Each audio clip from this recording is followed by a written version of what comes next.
जय माँ काली मित्रों, आपका मेरे चैनल माँ काली माँ दुर्गा शक्ति संवाद में स्वागत है। मित्रों, अगर आप मेरे चैनल पर नए हैं तो आप मेरे चैनल को सब्सक्राइब कीजिए, लाइक कीजिए, शेयर कीजिए। साथ ही नोटिफिकेशन बेल को भी प्रेस कीजिए, जिससे मेरी आने वाली वीडियोस का नोटिफिकेशन आपको तुरंत मिल जाए। मित्रों, आज का जो विषय है वो विषय बहुत ही महत्वपूर्ण है और उन व्यक्तियों के लिए तो बहुत ही ज़्यादा महत्वपूर्ण है जिन व्यक्तियों पर सवारी आती है, या जो चौकी लगाते हैं या गद्दी लगाते हैं, या फिर वो एक साधक हैं यानी साधना आदि के कार्यों में वो व्यस्त रहते हैं। तो ऐसे व्यक्तियों के लिए महत्वपूर्ण विषय है। तो आप इस विषय को शुरू से लेकर प्रारंभ तक अंत तक सुनिएगा और इसको स्किप मत कीजिएगा, क्योंकि आपके लिए बहुत ही महत्वपूर्ण है। तो जो विषय है वो ये है कि जैसा कि आप अपना जीवन यापन करते हैं, साधक होते हैं, चौकी वाले व्यक्ति होते हैं या सवारी वाले व्यक्ति होते हैं, तो उनका जीवन सामान्य नहीं रहता, क्योंकि माँ भगवती या उनके इष्ट देव कहीं ना कहीं उनके साथ जुड़ जाते हैं और वो हमेशा ही उनके साथ रहते हैं। तो जो वो व्यक्ति होते हैं वो सामान्य व्यक्ति नहीं रहते, सामान्य व्यक्तियों से अलग हो जाते हैं। तो उसी प्रकार से जो उनके जीवन की दिनचर्या होती है वो भी अलग हो जाती है, उनका रहन सहन भी अलग हो जाता है, उनके कहीं हद तक पहनावे भी अलग हो जाते हैं और उनका खान पान तो बिल्कुल ही अलग हो जाता है, क्योंकि वो कोई ना कोई नियम पकड़े रहते हैं। उनको नियमों में बंद कर रहना पड़ता है, तभी उनके इष्ट देव उनसे प्रसन्न रहते हैं। अगर वो नियमों का पालन नहीं करते तो कहीं ना कहीं वो अपनी शक्तियों को खो देते हैं, अपने इष्ट को नाराज कर देते हैं, या जो शक्तियाँ उनके पास आती थी वो शक्तियाँ आना बंद कर देती हैं। तो इसलिए मित्रों, आप सभी को उन नियमों का पालन करना पड़ता है। जो नियम है उसके लिए भी मैंने वीडियो पहले से ही अपलोड की है। अगर आपने वो नहीं देखी है या नहीं सुनी है तो आप उसको सुन लीजिए, मैं उसका लिंक आपको डिस्क्रिप्शन बॉक्स में दे दूँगी। तो आज जो विषय वो यही है कि जो साधक होते हैं उनको किस किस प्रकार का भोजन करना चाहिए, चौकी लगाने वालों को, गद्दी लगाने वालों को और जिन पर सवारी आती है उनको किस प्रकार का भोजन करना चाहिए और कैसे कैसे भोजन करना चाहिए। तो देखिए, उन व्यक्तियों को बहुत ही सावधानी रखनी चाहिए, क्योंकि उनके ऊपर सवारी आती है, क्योंकि सवारी आने वाली व्यक्तियों के साथ में खिलाई पिलाई भी हो जाती है। तो जो खिलाई पिलाई होती है उससे उनकी सवारियाँ बंध जाती हैं और सवारियाँ बंधने से जो शक्तियाँ आती थी वो शक्तियाँ आना बंद हो जाती हैं, यानी उनके शरीर का बंधन खिलाई पिलाई करके कर दिया जाता है।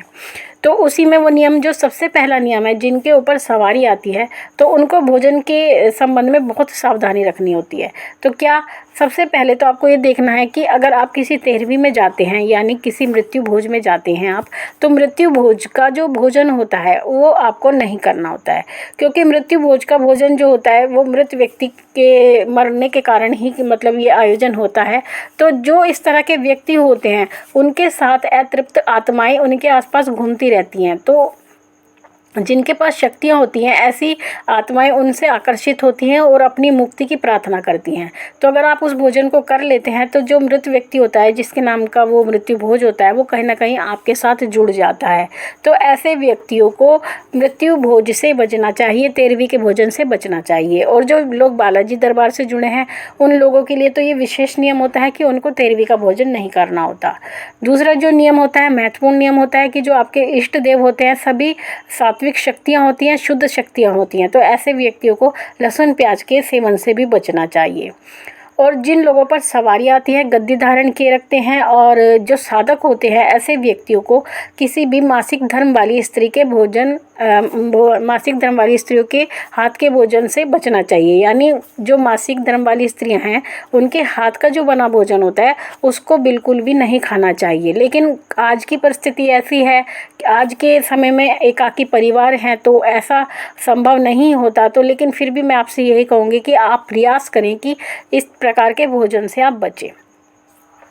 बाहर की वस्तुओं का बिल्कुल भी सेवन ना करें, कम से कम सेवन करने का प्रयत्न करें।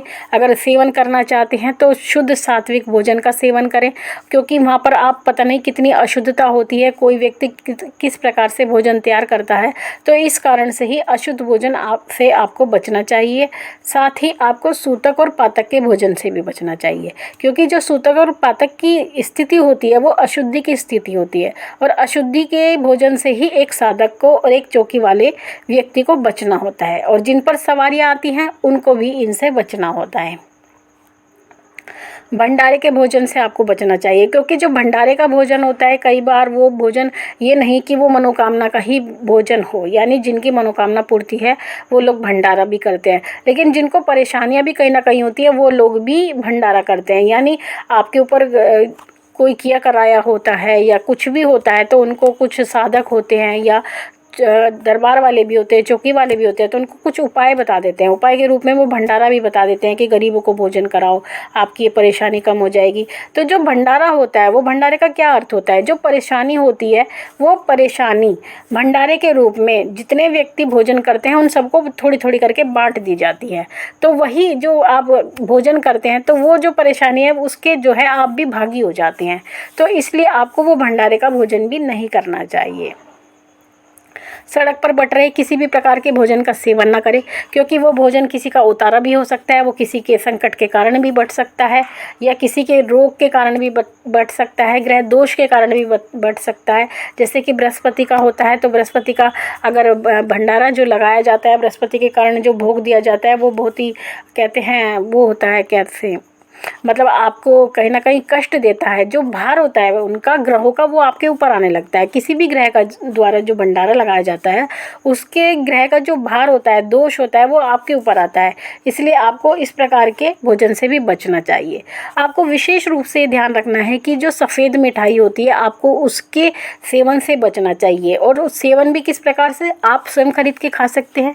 और अगर आपको कोई सफ़ेद मिठाई के रूप में भोग देता है तो आपको बचना चाहिए। अगर सफ़ेद मिठाई के रूप में आपको कोई किसी प्रकार से कहीं से बाहर से लाके देता है, और अगर आपका वो शत्रु है, अगर आपको ऐसा लगता है कोई व्यक्ति ऐसा है जो आपसे ईर्ष्या लगता है, जलन रखता है, या आपका शत्रु है, तो ऐसे व्यक्ति जो सफ़ेद मिठाई अगर आपको लाते हैं तो आपको उसका बिल्कुल भी सेवन नहीं करना चाहिए, क्योंकि जो भी तांत्रिक क्रिया की जाती है सफ़ेद मिठाइयों पर अधिकांशतः की जाती है। साथ ही आपको सफ़ेद पेय पदार्थों से भी बचना चाहिए, क्योंकि इनके द्वारा खिलाई पिलाई की जाती है, जिसको तंत्र में खिलाई पिलाई किया जाता है और कहा जाता है। और खिलाई पिलाई के द्वारा आपकी बहुत सारी ऐसी चीज़ें होती है, आपकी शक्तियाँ बांधी जाती है, आपका घर भी बांधा जाता है, आपके घर में नकारात्मक ऊर्जा को भी भेजा जाता है खिलाई पिलाई के द्वारा। तो आपको इनसे बचना चाहिए।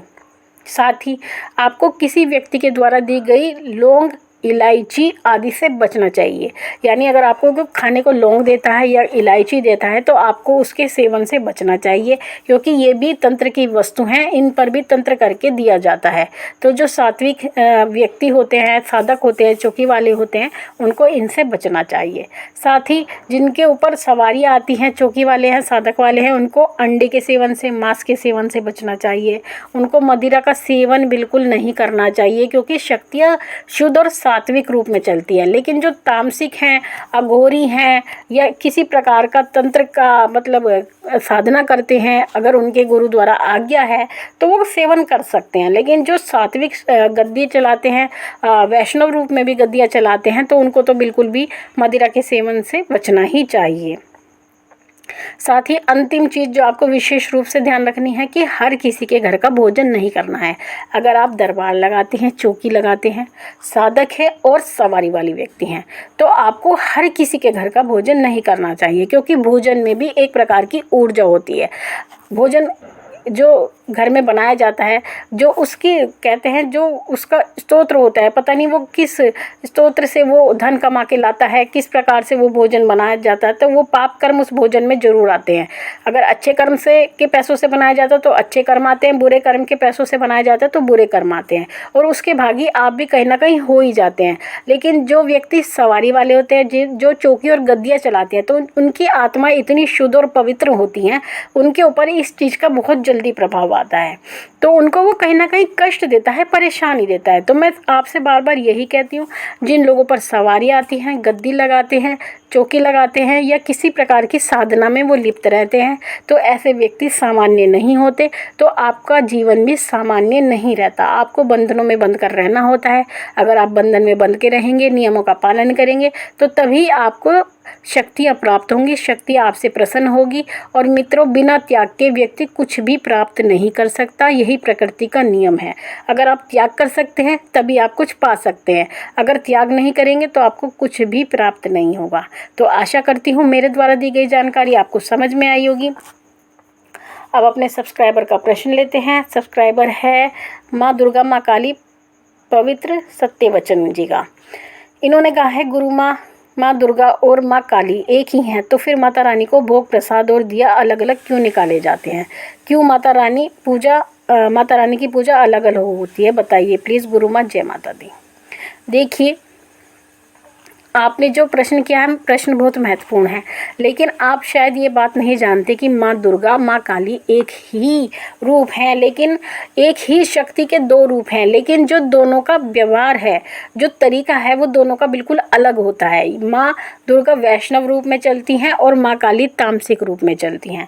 तो इसी कारण से यही भेद उन दोनों को अलग कर देता है। दोनों के भोग प्रसाद भी अलग हो जाते हैं, पूजा का तरीका भी अलग हो जाता है, पूजा का समय भी अलग हो जाता है, बहुत सारी चीज़ें उनमें अलग हो जाती है। इसी कारण से उनके दिए का तेल और घी भी अलग हो जाता है। माँ दुर्गा का जो दिया जलाया जाता है वो घी का जलाया जाता है, माँ काली का दिया तेल का जलाया जाता है। माँ दुर्गा को हलवा पूरी का भोग दिया जाता है, माँ काली को लौंग पताशों का और जायफल का भोग दिया जाता है, माँ को अनार का भोग दिया जाता है, माँ को मदिरा का भी भोग दिया जाता है।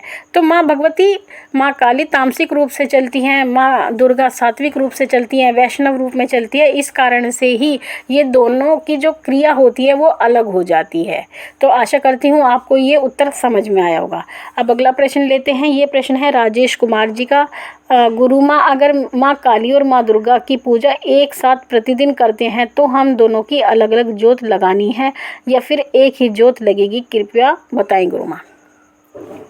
देखिए राजेश जी, अगर आप माँ काली की भी पूजा करते हैं और माँ दुर्गा की भी पूजा करते हैं तो दोनों की शक्तियाँ एक ही हैं, लेकिन रूप अलग अलग हैं। इसलिए माँ दुर्गा को देसी घी का दीपक जलाया जाता है और माँ काली को सरसों के तेल का दीपक जलाया जाता है। लेकिन अगर आप माँ काली के अंदर पूर्ण निष्ठा रखते हैं, यानी माँ भगवती को भी माँ दुर्गा के बराबर में ही मानते हैं, आपके अंदर कोई भेद नहीं है दोनों को लेकर के, तब तो आपको माँ काली का दिया अवश्य ही लगाना चाहिए। आपको माँ काली का सरसों के तेल का दिया अपने घर में लगाना चाहिए। और जो लोग माँ काली का दिया अपने घर में लगाते हैं उनके घर में किसी भी प्रकार की नकारात्मक ऊर्जा प्रवेश नहीं करती, क्योंकि जहाँ माँ काली का दिया लगता है वहाँ माँ काली का पहरा हो जाता है। और जब माँ का पहरा लगता है तो वहाँ पर कोई भी नकारात्मक ऊर्जा नहीं ठहरती है। और अगर किसी कारण से अगर आपके घर में पहले से ही नकारात्मक ऊर्जा विराजमान है और माँ काली का दीपक आप लगाना प्रारंभ करते हैं तो वो ऊर्जा आपको किसी भी प्रकार का नुकसान नहीं पहुंचा सकती, आपको हानि नहीं कर सकती। इसलिए आप माँ काली का दिया जरूर लगाएं। माँ भगवती का आपके ऊपर पूर्ण आशीर्वाद बरसेगा, ऐसा मेरा विश्वास है। तो मित्रों, आशा करती हूँ मेरे द्वारा दी गई जानकारी आपको अच्छी लगी होगी। महारानी से यही प्रार्थना करती हूँ कि वो आपके भंडारे बढ़ती रहे, आपकी सभी मनोकामनाओं को पूर्ण करती रहे। आपसे फिर मिलूंगी अपनी अगली वीडियो में। तब तक के लिए जय माँ काली, जय महाकाल।